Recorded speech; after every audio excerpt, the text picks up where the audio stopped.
Објавена па потоа извршена фотографија од средба на пратеничка делегација предводена од потпредседател на Собранието Антонио Милошовски со тајвански представници предизвика лавина реакција и дипломатски несогласување помеѓу Македонија и Народна република Кина. Од кинеската амбасада, овој потег на македонската делегација го оценија како погрешен, нагласувајќи дека со него се нарушени начелата на договорот за демократски односи меѓу двете земји.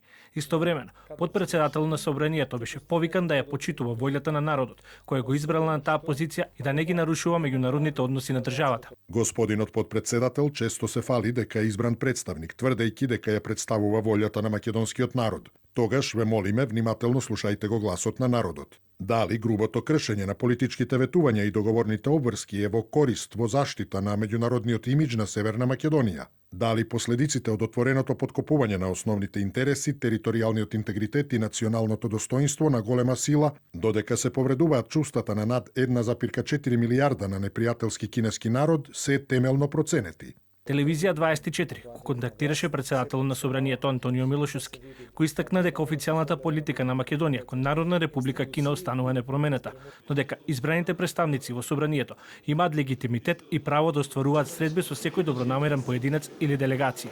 Официјалната политика на Македонија кон Народна република Кина останува непроменета со почитување на принципот на нивната сувереност и територијалниот интегритет. Но избраните представници во Собранието на Република Македонија имаат легитимитет и право да остваруваат средби со секој добронамерен поединец или делегација, водејќи се од духот на отворена размена на мислења за релевантни меѓународни теми. И на крајот, различните мислења и ставови се нормална и очекувана појава во секое демократско општество. Верувам дека и представниците на Народна република Кина ќе ја разберат оваа средба како можност за поголема информираност и за подобро разбирање на теми кои го привлекуваат вниманието на пошироката меѓународна дипломатска јавност.